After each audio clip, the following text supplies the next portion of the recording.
Paano pigpe-preparar ang kakanon posible subuot na maging rason kan pagiging malnourished kan sarong aki o individual.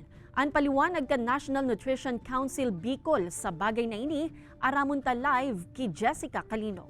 Jessica?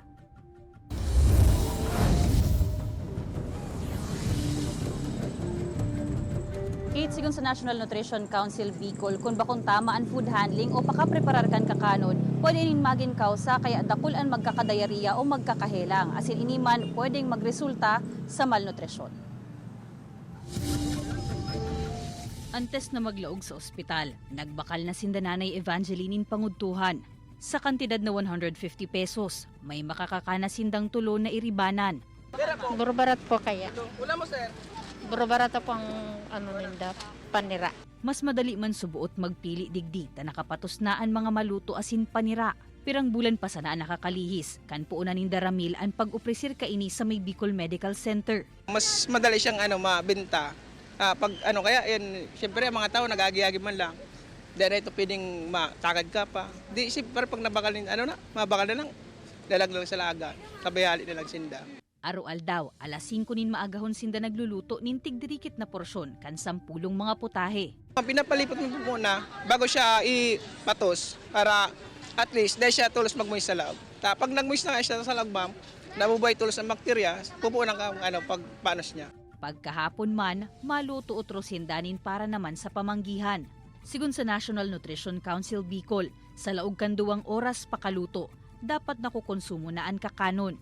Pag naglampas pa digdi, pwede nang makaraot nin tulak.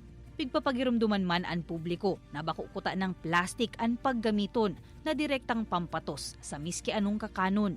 Siguro isang kampanya to na dapat natin isulong, no, na kung gagamit din lang ng plastic food grade po ang gamitin. O kaya alam mo better yung bibili, may dala siyang lalagyan.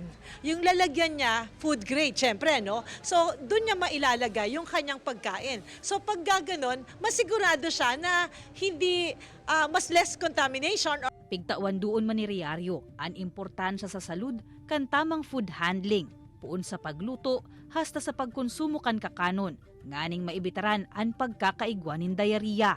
At kapag ka nagka-diarrhea, ang isang bata kahit ang adult, diretso yan magiging malnourished na. And it's something na ayaw nating mangyari kasi ayaw nating madagdagan ng mga malnourished na bata o malnourished na mga matatanda.